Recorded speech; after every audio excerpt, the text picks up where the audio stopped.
Good day, good evening, y'all. It's evening where I'm at, and I come to you with an interesting topic on the supernatural, the extraterrestrial. Here I have a picture I recently did, ink and oil pastel, entitled Autumn Swallows. And you got a couple like caterpillar like entities consuming whatever, like the person, along with like a sort of disembodied dragon, and there's autumn around you, and it's this idea that from from ashes comes life again, from observing leaves falling and animals hibernating and withdrawing. Much can be learned and interpreted from this natural process of great color and um, amazing sensation of aroma and sound. There's so many in just the smells of wood and apple pie and all this just delightful things in the air. But also this kind of relinquishing, this kind of like acceptance that you can't be outside running around going wild all the time. I mean, you can.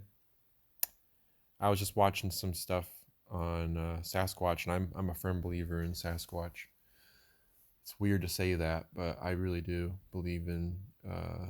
I don't believe. I mean, obviously, we talked about apes and how fake and ridiculous gorillas and such are, but I've seen weird signs in the woods, fallen trees, and geometric patterns and things of that sort, and I've never had an encounter with one, but I've listened to many people talk about them that I firmly believe are telling the truth, and it would make a lot of sense for them to exist alongside us. But that's not what this video is about today. Tonight, we're talking about UFOs. And this dates back 9 years ago to when I had my sole experience seeing what I only know to call a UFO. It, and I wrote it down. I wrote it down right after it happened because it was so profound, and I had never had such a trippy paranormal event happen at this point in my life. I was 22 at this point, and I was living out in Louisville, Colorado, which is just adjacent to Boulder, Colorado, and at the top of the hill overlooking Boulder. I had to take this big ass hill up. It was from school every day, and some days I made it, some days I didn't, but it was amazing. I mean, I always made it, but to bike up the whole thing was pretty intense, and it offered amazing vista out there. And yeah, without further ado, I worked.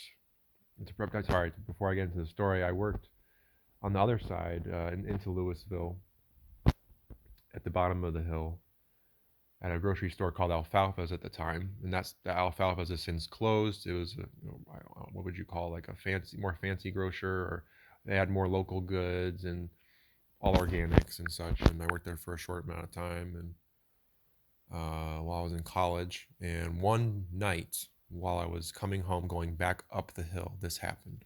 So without further ado, let's go. Monday, November 2nd, 2015, evening, 10:20 p.m. I'll let you know all times are approximate. I didn't know exactly. I just guessed. While biking up South Boulder Road, a bright white light was spotted plummeting towards Earth, northwest of my location. Never have I seen something as profoundly stirring as this rapidly careening light. Based on my judgment of the object's size, I was surprised that no noticeable seismic activity was felt. I returned to Washington Avenue post haste, awestruck at what I experienced. Perhaps coincidentally, my roommates, I'll preserve their privacy here and just call them P and R, were not present at the abode. 10:45 p.m. I decided to investigate the area judged to be in close proximity to the landing site of this bright white object. I chose my longboard as the vehicle best suited to survey the area north of my abode. A significant amount of time passed since the sighting, and my hope for discovery dwindled as I inspected 5 cul-de-sacs just east of North Washington Avenue to no avail. Downtrodden at the lack of evidence, I turned back westward towards home. 11:05 p.m. As I approached Washington Avenue, another brilliant white light tore through the atmosphere northwest of my location. Upon seeing this marvel, the words "Holy shit" rolled off my tongue, and I eagerly quickened my pace. Upon reaching the sidewalk adjacent to the water treatment facility at the end of Washington Avenue, I picked up my longboard.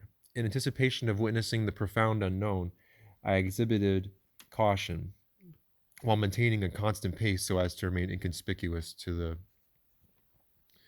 the people that were, sleeping in their homes, and just 11 o'clock at night is not a time to be wandering around neighborhoods, of course. I scoffed when reminded of the no trespassing sign in front of the open gate leading to the water treatment facility. At this moment, I looked eastward and saw the waxing moon hanging strangely low on the horizon with a lovely golden hue.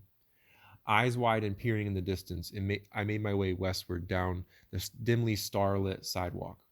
Now anxious, I ambled into the park. Curiosity led me into the abyssal darkness of the lakeside trail. Once again, I was disconcerted without anything tangibly odd from my vantage point. In this position, I felt an unnerving fear of being exposed to otherwise undisturbed nightlife. I quickly retreated to the trail, gazing toward the supposed impact all the while. A sense of familiarity then arose within me, as my stomping grounds in the form of a basketball court were a mere stride away. So there was a park over here, like I often mentioned before, a great vista of the Boulder Valley, and I would go here pretty often and hang out. Beyond the court lies a vast clearing of prairies, where land unfolds into the mountains, an ideal place to survey the sprawling terrain. 11:20 p.m. Through the pines, scattered lights from Boulder became discernible. As Flora faded paces away from the court, a muddled concentration of floating lights appeared. Unlike the rest of the scenery, this object was perceived through what looked like a veil. It was not dissimilar to the sensation of glancing afar on a humid day. Eyes fixated, I now notice how this object resembles a saucer as it slowly descends. Illumination of this seemingly transient vessel is unlike anything I've witnessed before. I briskly swam past the court. I don't know why I wrote swam. Drawn to its glow, flickering lights rotate and adjust in baffling patterns around the vessel. It is as if it adopts a pseudo-holoform with frequent succession. Meaning, like, in the way that an octopus has a phagomorph, they release the inkjet and their milky siphon both at once, and then it makes a sort of like mere physical version of themselves in the like smokiness, the inkiness. And when a spiny lobster comes into contact with it, it hallucinates and is off on a journey abroad and is no longer able to pursue the octopus. Just like that, this UFO, it had this. It would create this form of itself and then move, and then it was wild. Hold on. Let me see. Eyes fixated. Drawn to its glow, flickering lights rotate and adjust in baffling patterns around the vessel. It's as if it adopts a pseudo-holoform with frequent succession. From my perspective, it appears to be over a crop field 2 or 3 miles away in northeast Boulder. After 3 minutes of descent, the saucer is obscured by distant trees. Still astonished, I hop on my longboard and venture further westward to the next clearing at the end of the road. The saucer remains lost from sight. And I mentioned earlier, it's the illumination and the fact that like it was not dissimilar to the sensation of glancing afar on a humid day. I can't emphasize that enough. It looked like you were looking at it through a Florida lens where it's hot and humid and the air is very wavy. The water molecules are bouncing all around, and it's the perfect mirage like weather. So I see this, and my initial thought isn't outer space really as they had described it. Even when at that age, I didn't know what to think. I wasn't certain of anything. It didn't beam away. It just kind of like this. It went away. It went off into the distance. It didn't. disintegrate. It just flew away till I couldn't see it anymore, and it had this kind of low lighting, sort of like a cloaking mode on, as far as I could perceive, um, and it went away. It was really weird. It was tremendously weird. I had my slide phone, couldn't get pictures, but as soon as I got home, I wrote that down, and I had many questions. And there was a guy I met in Hawaii, and I talked to him about this, and he thought it could be related to DMT in the dreamlike essence of reality, and maybe it was sort of a premonition of where people can be at one point with higher technology, floating device, flotation, flying devices, and so forth. And I believe that's what I genuinely believe it is. I believe that the government, whatever you want to call it, the evil entities, they have control of UFO type technology. And I saw it 9 years ago. What could also be is, it could also be a projection that they put out, and maybe they're messing with me.